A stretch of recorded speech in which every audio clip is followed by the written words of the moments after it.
any population. You look at Kenya, they're over 70% between the ages of 13 and 35. So you cannot ignore them. And that is why I believe the government has set aside a whole week to be able to celebrate and let us know what are the needs of the young people so that you can connect with them. Okay.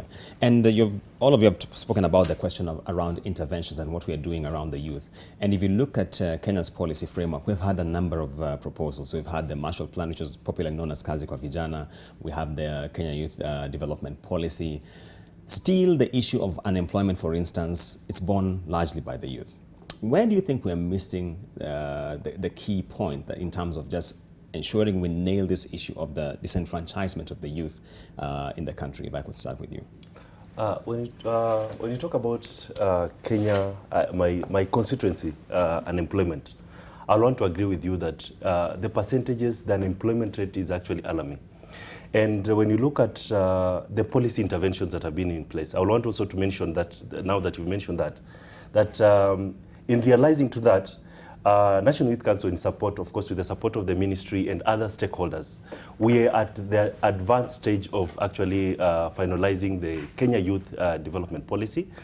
We were just informed that it has already been it has already been approved in Cabinet. And the essence and the objective of the policy is just to have interventions. You see, from the 2007 policy until 2019, a lot has come up, especially in terms of emerging issues that affect the youth that were not overseen in the previous policy. And the new policy has come up with key interventions in terms of the youth in entrepreneurship, the youth in agriculture, the youth in the health of the youth. And when you look at how we are going to address the issue of unemployment, especially using this policy, some of the mitigations, the interventions we've proposed in the policy are, can we empower the youth in terms of creative economy and open that space for the youth actually to create employment through creative? Can we improve and increase on entrepreneurship? And that's how Youth Fund comes in place. How can we increase the loans advanced to youths so that they can be able to co-create, solving the issues of unemployment, so that it's not only one person, the government only. We involve the youth in actually solving the unemployment, because we understand that employment alone is not enough for all of us. But we can support the youth, we can give them the platform to create employment opportunities for other youth. Lydia, you're an advisor to a cabinet secretary, and when you look at this policy on a day-to-day basis, where do you think the mismatch is lying? Because we have a number of interventions, but still we have these prevailing challenges. I think you have to look at it in terms of why are young people unemployed. And so it is not one reason. There are various reasons why we have unemployment. The data shows us that we have an absolute unemployment rate of about 7%. And if you combine that with the underemployment, where you have young people who are engaged for less time than they have, maybe very casually on and off, then the rate goes up to about 26%. So 26% translates to about 5 million young people who are either unemployed or underemployed.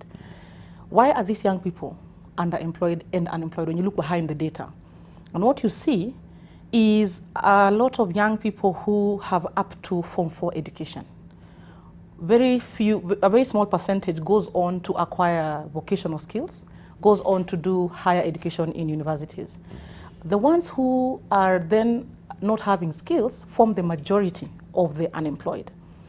Then beyond that, you have the economy that is growing, but not at a rate commensurate to absorb the big numbers, because now we have a bulge of the younger population. Now, because of that bulge, you have too many people. Even though the economy is growing at about 6% every year, the young people are too many, and so they are not absorbed. And so over time, that has created a balance of people who don't have jobs, which has ballooned now into these 4 million, 5 million young people that we are talking about. The other reason why young people are not employed is that some of the ones who've even gotten vocational skills or higher education got it in areas that nobody's looking for talent. So you have a qualification or you have a skill, but that's not what an employer is looking for. So an employer is out here in the market looking for a certain person for a certain job. Maybe I want 100 plumbers or I want 50 masons, but they are not there. But there are others who have degrees and qualifications that I don't need, so I can't hire them. So that mismatch that takes a set of years to create that mismatch. And so if we are to intervene, then we have to do three things. We have to solve the mismatch, but that solving of the mismatch will only help the future young person. What do we do with the current youth who has a mismatched education and is unemployed now? And I think yesterday when we were in Meru, the Minister for Education, Professor Magoha, called for us to reskill the youth that we have graduated, so that then they can acquire a skill that somebody is looking for. Then the other thing we have to do is to change our education system so that the future generation does not grapple with the same challenge. We have to anticipate 10 years from now, what are the jobs? And so that the kids who are 10 years old now, we train them in the relevant areas. By the time they are 20 years, they will not have that problem. And Lydia, what you're saying, and to be fair to the youth, sounds like it's a long-term agenda, and you rightly asked, what do we do with the present youth? And that's the question that we're now asking, because if there's an issue of transition rates from high school into the tertiary institutions, that really is not a problem of the youth, that's a problem of the system. Right. And therefore, how do we intervene now and help these youth who are afflicted by this? I agree with you. We can't just plan for the future. We have to intervene now. And we have to look at what can we do at the moment. The economy has to grow. There is no two ways about it. Ultimately, we have to resolve the demand side of unemployment. The demand side is the side where people are looking for people to work. That means we have to grow our SMEs. We have to build infrastructure that enables investment. We have to expand sectors like agriculture.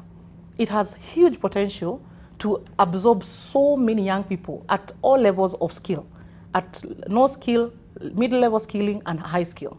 So if we can refocus a bit of energy on agriculture, we have so much unutilized land, we have so much capacity for value addition. Look at the people who go into agriculture sometimes, and we were discussing this yesterday. You go into agriculture, but when there is an influx of a product, all that product goes to waste. But there are people who are looking for that product. There are people who will buy it for too much money when it's off-season. So the opportunity for value addition. And so that calls for us to really invest energy and thought into how do we expand sectors that are labor intensive. Because Africa generally has seen what we are calling, and experts call, jobless growth. So you are growing, but it's not labor intensive. So we have to look at sectors which are labor intensive so that we open up opportunities. And if we are having people who have very low skills, mid-level skills, agriculture is a good place to look at. Manufacturing is a good place to look at. And so I would call, I think, on all of us to really spend energy to really think, where can we take these young people? And what Roy has spoken about in terms of the youth policy, what we have done in the policy is say, look, all of us are stakeholders, the church, private sector, development partners, government ministries, agencies, everybody's doing something for young people. But it's all over the place, disjointed. So what we've said, okay, 8 critical areas that require intervention in the next 5 years. Can we all come together, focus on those 8 areas, invest all our resources, energy, expertise on those 8 areas? And then after that, then we can look at ourselves and say, did we make progress? And that's what the policy does. Okay. Yeah. And Hamisi, she's mentioned the need to grow our labor-intensive segments of the economy, which, if you look at the numbers, is not happening. Kenya is a fundamentally service-driven economy with little happening in manufacturing by way of growth. How do you feel we can get out of this trap? Because as long as we don't grow the areas of agriculture and manufacturing, and in that segment we have agro-processing, then we'll still have this unemployment challenge. And I think the theme for this particular week, the International Youth Week, so to speak, talks about transforming education. And when you look at our education system, it really needs a lot of restructuring, because the kind of people they're reproducing are not fitting the labor market. And that is why we need to go back as a country, and I think the Ministry of Education is playing a huge role in that with the new CBC. We need to look at our education system and see how does it help this young person to get into the job market and be able to adapt effectively. And we need to check our education system, see, is it visionary? is it long-term so that we don't do knee-jerk reaction? Because what is happening right now, there's a lot of knee-jerk reaction in terms of how do we absorb these young people into the job market. But we really need to check and see. The other thing is scalability. How is it able to adapt? Can this young person who has finished university in Kenya, can he be able to work in New York and all over the world? So we really need to interrogate our education system. The other thing is endurance. How is it able to be able to stay for a long time, over many centuries to come, to be able to adapt with the changing environment? But also I feel so strongly, what I can say, if you look at the other case the other day of a young person who was jobless and all of a sudden there was an influx. People are saying, okay, there are these opportunities these young people can be able to get. And the question was, where were these jobs? But I can say, as a person who has employed several people, there is also a need for our young people to change their attitude and to be able to change their value system. Nowadays, you hear about many people who employ young people is that they can't stay in one job for a long time. And that is why the other day when this young person was talking about not being employed in as much as he had the papers, there were all these people saying, we have this job we can employ. And people are asking, where did this job come from? And it's because of the frustration of so many people who are saying, the kind of young people we have in the market today cannot fit. And so we need to really interrogate our education system and see how is it able to change this person and bring this person to a point whereby they can adapt in every environment. And I think that is where we really are talking about, even as government, how can we change, and that's why we're introducing the CBC, the new curriculum, so that this young man, when he comes out, he is able to fit into any environment, because that is a huge challenge right now. Many employers are talking about the young people who are in the market are half-baked. And that is why we really need to interrogate our education system, I feel so strongly. And that is why the theme for this week, International Youth Day, is transforming education. How can we transform this education so that this youth can be able to work anywhere in the world and fit anywhere in the world? Because the truth is, there are so many jobs that are available out there. But the kind of graduates we have today are half-baked. They cannot fit in because of the work ethic is not there. And my organization, Spread Truth Africa, we're talking about raising moral values among the youth in Africa. Because that is a huge problem. We're talking about unemployment and corruption too. You look at what is even the news headlines today, it's all about corruption. And corruption has been a big impediment. And that is what has hindered so many young people to be employed, and the frustration that is out there with the young people are feeling, I don't fit in the government, or I don't get a job because of corruption. And therefore, I feel so strongly we need to revamp our education system, but also we really need to change our values as young people, because the jobs are out there, but the work ethics is not there. Okay. And just before I bring in Roy on this particular conversation, you can join our conversation online at NTV Kenya at AmbokoJH. And you can also reach us via the numbers on your screen. Just throw in your comment and let us know what you think about the subject of youth and how we can address some of the challenges they're facing. Roy, I want to get your thoughts on something here. It's been about 6 years since the government adopted this public procurement program for the youth, yes, whereby 30% of all government contracts would go to the youth, women, and other persons who are disenfranchised. As a youth council, yes, do you feel the impact has been there? Has it been significant or non-existent?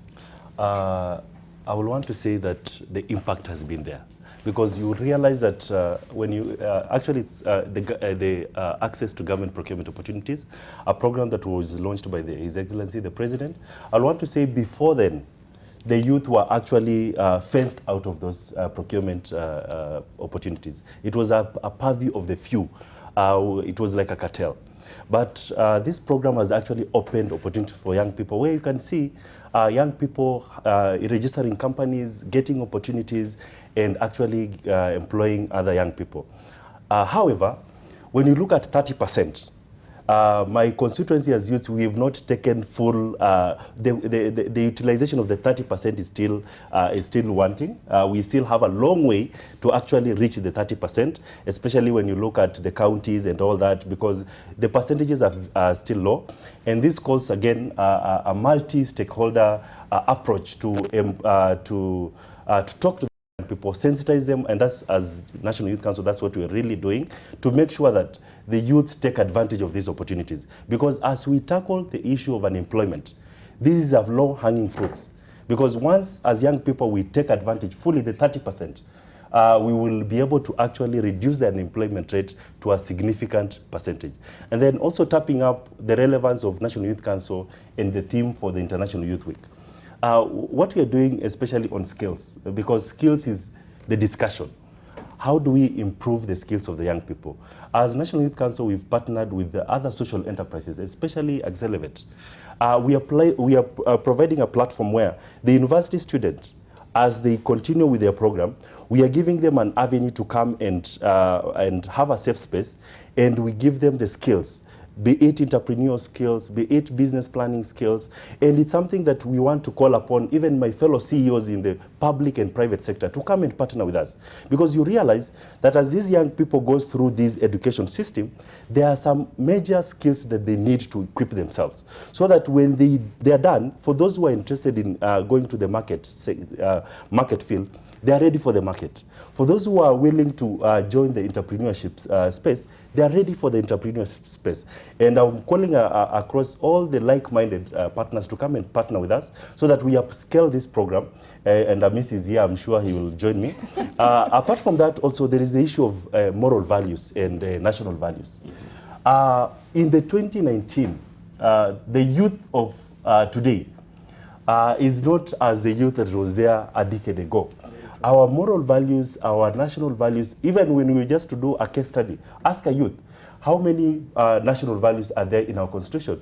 I'm sure none will be able even to mention 2.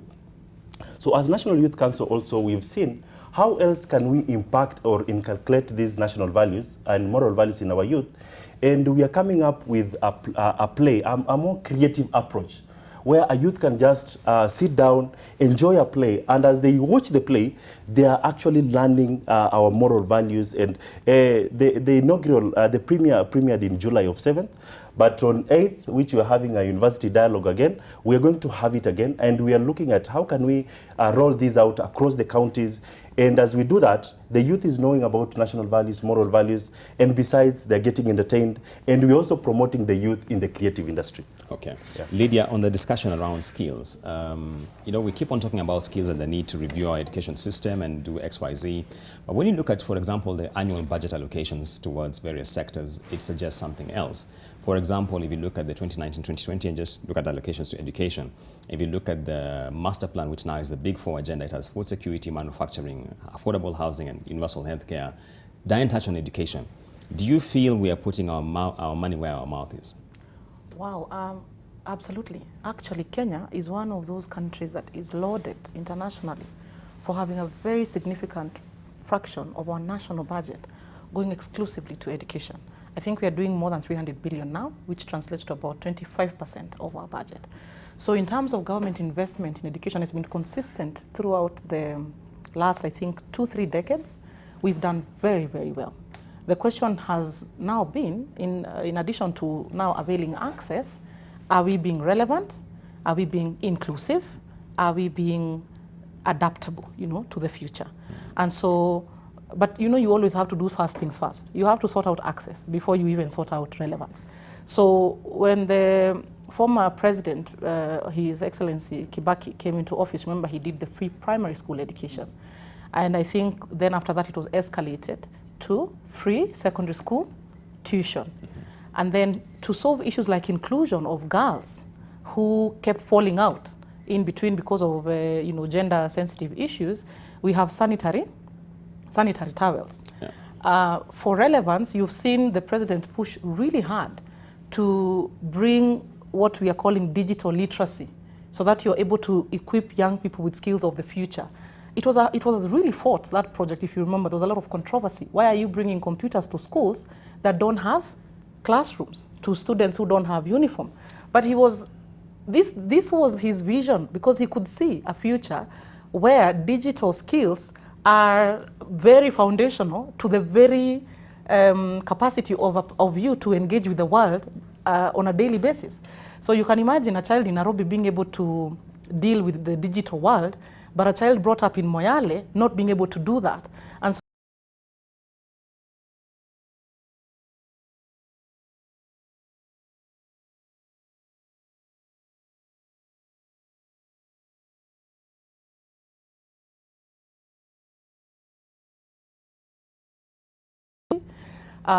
centers of excellence for STEM. We're talking about science, technology, innovation, dealing with science subjects, robotics. Teachers are being trained to train with robotics, so that then you're really training students who can really engage with the digital future. So I think we're on the right track. CBC, like he's mentioned, is also one of those responses. So we have built access, we have built inclusion, we are now building relevance for the future. And I think we're on the right track. The investment is there, the goodwill is there. The government has put in a lot of emphasis on technical vocational skills training. There's so many scholarships. First of all, there's opening up of the infrastructure for TVETs. You have all these TVETs infrastructure being built. And I think the polytechnics at the constituency, they are being equipped with the equipment that is fit for current industry. You have the curriculum being reviewed now. I think the CBC is for primary education. There's CBET for TVTs. Then you have a lot of funding that is being availed through the Higher Education Loans Board for young people to really borrow that money and be able to go to education. Even you, by the way, in case something happens and none of us are at work, all of us are graduates here. But it is still, you can be humble enough and go back to school. If whatever you learned is not getting you into the market, you can go back, take advantage of these scholarships, go acquire a skill, in anything, all the fields that are being offered, and see maybe that will help you penetrate the market. And then with your degree, you can be able to quickly adapt the market, be able to access markets, grow your business. And I think that's the flexibility we are asking our young people to have. Let me mention something small about the AGPO conversation that you brought up. His Excellency's vision for AGPO was 30% of our budget our procurement budget going to young people. Sure. The procurement budget for government is well in excess of about 800 billion. But even with a conservative estimate, we would have expected about 200 billion shillings to go to young women, youth, and persons with disability. But if you look at the numbers at the close, I think, of 2018, the amount of money that had been accessed by these groups was only 150 billion after implementation of about 4 years of the program. 4 years of the program at 200 should have been 800 billion. So 150 is a very small fraction of what the intention of the policy was. And this is something I always argue. If you look at the investment we are putting in youth empowerment programs from the Kenya Youth Employment and Opportunities Project, NYS, Youth Fund, that investment cumulative over 10 years does not equal 1 year of AGPO done properly. And so it behoves, I think, policymakers, procurement officers, and everybody to heed the call of His Excellency and really deliver the quota of this procurement that young people and women and PWDs are entitled to. There's a lot of talk about young people not being ready to work or qualified or having the capital. But I think we need to give young people a chance. Let us take a chance on young people. Let us give them those businesses. I think His Excellency has said it before. Give them a chance. If they fail once, give them a second chance. If they fail again, give them a third chance. And that's what we are calling for. Give young people first, second, and third chances. Just to take a ride on something you mentioned in terms of the laptops and the CBC program, some of my colleagues have covered stories upon stories, highlighting the mismatch that you avail this laptop, for example, and the school has no basic infrastructure. Yeah. In the CBC curriculum right now, one of my colleagues, Rose Wangoi, did a very nice feature focusing on the hardships that are being experienced by particular schools in terms of having to meet the cost, first of all, and then you're being given assignments in terms of, for example, get Manila charts, which people can't basically afford. So even as we look at the education budget and we talk about, let's say, 300 billion shillings, are we investing this money in the right areas? I think we have to meet the government somewhere. The government cannot do everything. Already by providing free education, that you can wake up in the morning and not worry whether your child can go to school or not. So then you just need to meet the government somewhere in between there. I think as parents, as citizens, we have a responsibility to do what we must to support what government is doing and take advantage of the opportunity. We could be living in a country where education is not free. We could be living in a country where tuition for secondary school is not free.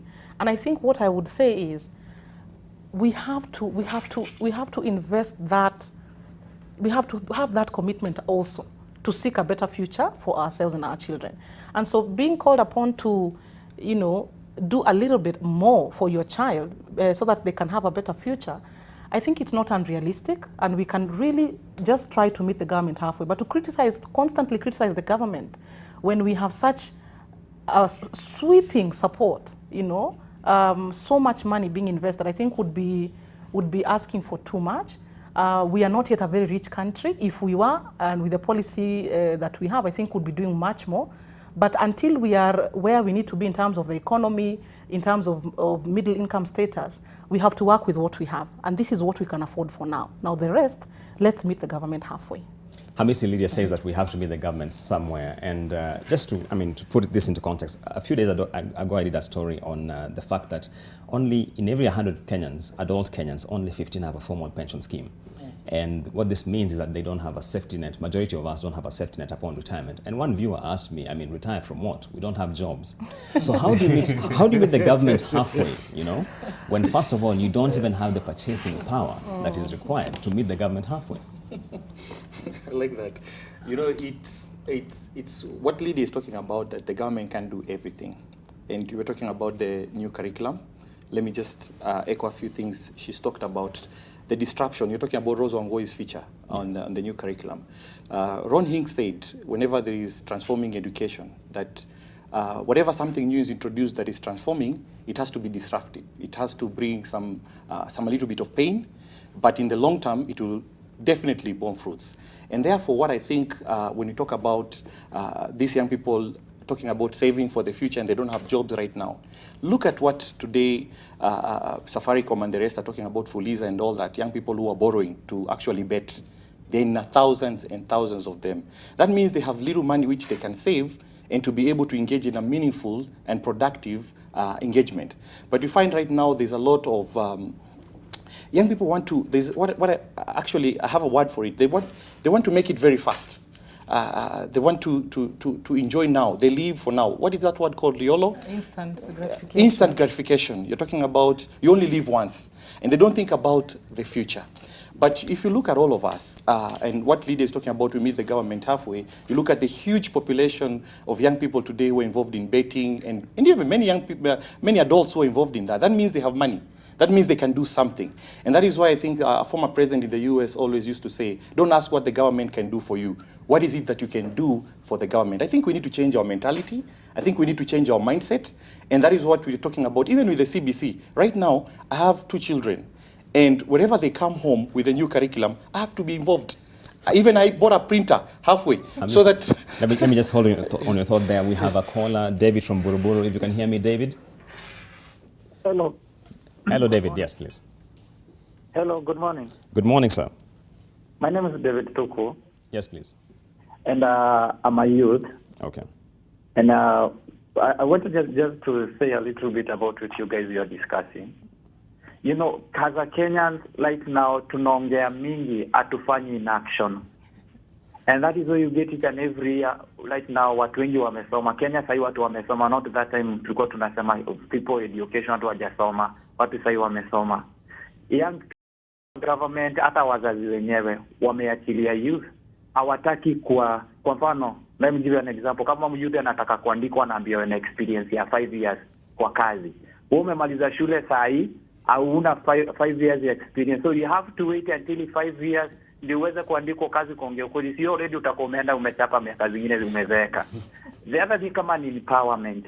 Can we first of all go back kwa watoto wenye wako nje, young people wenye wako nje kwanza. Hii mwaka mzima mama from now until next year. Kwanza waipawe au wenye wako nje wamekaa kwa to base. Kwa sababu youth wengi sasa wako base na wale wako form 4 wakimaliza wakikuja wanajoin tu wenye wako huko hivi kwa base. So mimi ningeona kama hiyo panelist yako naona wote wako kwa hizo department. Kwanza waende kwa mabase, wainipawe hao wako hata kama ni kwa kuza kunyoa. From there waambio kwenye wanaweza pata hizo room. Through that one you are able to change a nation. Wacha tuseme kama tutugojea the new curriculum ita change. Thank you, David. We have another caller, Alex, if you can hear me. Yes, I can hear you. Good morning. Morning. Please go ahead with your question. I'm Alex from Tawala. Yes, please. Okay. The last caller has just said it all. Go ahead. Okay. For example, from my side, when you have a young man from college, you have struggling to pay whatever supposed to pay so that I can be able to get something out of it. Then at the end of the day, the guy will be just roaming around. You ask, what do I do? Because you had invested a lot on me, but nothing's coming out. Secondly, yes. Our government, I think, is somehow loop-sided. At the technocrats in this department, they're just, I think, they're book guys who are just roaming around in the offices and all that. But on the ground, people, Vijana out here, they're learners, they have the skills. If you compare our youth with our neighbors like either Uganda, Tanzania, Burundi, and all that, they're in an excellent position whereby if you give them jobs, and these jobs, how does it come about? When the population have the purchasing power, then thank you, Alex. Thank you, Alex. You can be. Many thanks, Alex. And that was those were views rather from David in Buruburu and Alex in Utawala. Strong views, which really echo what we've just been discussing here. There's a mismatch between what the government is doing and what is on the ground. Just speaking from Hamisi, very briefly. I think it's all about information. There are a lot of opportunities that young people don't know about that the government has offered, and young people are not keen enough to take these opportunities. You're talking about all this fund, the youth fund that is available. You're talking about Uwezo. You're talking about all these opportunities the government has given, but the youth are not keen enough to be able to see. Let me ask you a question. How many young people will open their website in the morning and check what opportunities are available as opposed to going to log in onto Facebook or to log into Twitter or to log into social media? And you know very well you're wasting your bundles on things that don't add up any value into your life. And I think we also need to change the attitude again. I'm talking about changing of our attitude. It's not always what the government can do for us. I want to speak about an event that took place last year. We worked with government very closely. And as a result of that, that event has created like 10 opportunities for young people to work. And we partnered with government. The government gave us the platform and we were able to partner with them. We came up with the idea and the government supported us. And as a result of that, right now, some young people are employed. So I think it's also for us as young people in the country and representing them, we need to change our attitude. We can't wait for this low-hanging fruit to fall down. We actually have to go and grab the opportunities that are there because fortunes only favor the brave. Roy, just a reaction to those two callers. I think where I sit, this is my constituency, the young people. I want to say that, yes, the young people actually feel there is a gap. When you interact, and most young people, they feel there is a gap. But again, we look at it from both ways, from what do we need to do as young people and also what do we need to request the government to continue doing so that we continue filling this gap. My take will be this, that one, as young people, we also need, borrowing from Hamisi, we need to take up these opportunities. And as National Youth Council, I think we need to make sure that this information is available to my constituencies. But on the government part as well, I would want to say that we need to have, as Lydia pointed out in the framework, a coordinated approach to young people. When you're talking of youth fund, then what is the percentage, what is the amounts that are going to young people, and are we having programs in place to incubate these young people, to actually make them, once we give them the money, the young people are actually able to take off. Because you've seen, especially when you compare the affirmative funds, when you look at the youth fund, you look at the Women Enterprise Fund, and you look at the recovery rates, you realize that ours as young people, the recovery rates are slightly lower as compared to the Women Enterprise Fund.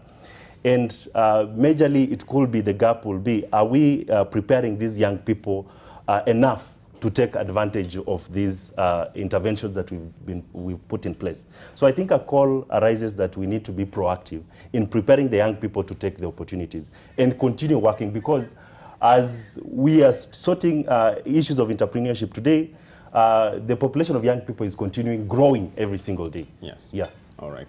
Lydia, there's a caller there who said, as government advisors, government policymakers, you need first of all to go to the base. And by base, it means that place where the unemployed actually just sit and have a discussion the entire day. Clearly, there's a gap here. Let me tell you, by the way, tumetoka base sisi wote. Hata huyu wa base, sisi wote tumetoka base mahali. Me, I'm from Shags. Kabisa, I grew up in Shags and all that. And before that, I think I was working for an NGO where we really were working with these kinds of young people. And I can tell you that we hear young people. Our bosses hear young people. The president hears young people. And so I think this, if there's something that gives the president sleepless nights, it is the issue of young people. My boss is constantly, scratching her head, what more can we do? How can we do it? And so I can assure young people, wherever they are, in those bases, that the work of the people who are in offices is really to try and crack this problem, and they are working on it. You've seen the president recently launch the Young Africa Works. It's a 30 billion shilling project that will create employment for 2 million young people. I mean, that took a lot of sleepless nights of a lot of people, a lot of advisors, technical people. The Kenya Youth Employment and Opportunities Project, for example, which we designed in the year 2014, responded to those young people who wanasemekana wako base, hawana anything. These are young people who maybe even dropped out of class 8. They dropped out of form 2. Then they've grown up, they've gotten to 18 years without being able to have anything. So they're just hustling out there. And our project was designed to be able to say, wherever you are as a young person, you don't have any certified skill, come. You don't even have to have any certificate at KCPE. You come, we take you through apprenticeship, we give you to a master craftsman who trains you in an area that you are interested in, be it baking, be it carpentry, be it photography, painting. Then we certify you through the National Industrial Training Authority. And then now you can say, I'm actually a qualified mechanic. And I can tell you, of the, I think 30,000 young people we've trained so far, 60% of them are now in active, sustainable employment. And so we are working. And what it takes is that once we prove a concept like this, that this model is working for these young people who are left behind, then it means we just need to invest more money to scale the program to more counties, to more people, and we are able. So we do respond. We design projects after we have had this. So sometimes it takes time and people think that we are not working, but we are working. Government is working very hard. The minister is working very hard. The entire administration is working very, very hard, including private sector. Look at programs like Ajira Digital. Ajira Digital is designed again with those kinds of young people in mind. It's done by KCB. I think there is MasterCard Foundation, there is Equity Bank Foundation, Manu Chandaria Foundation. All these people are on this agenda. USAID, UK Aid, there's a lot of people who are investing a lot of resources. I think in the last 5 years, about 300 billion has been put in by government as well as these partners to try and resolve this problem. So a lot is happening. And like I said earlier, unemployment is really at only 26%. That's not horrible. And we will keep improving. Yeah.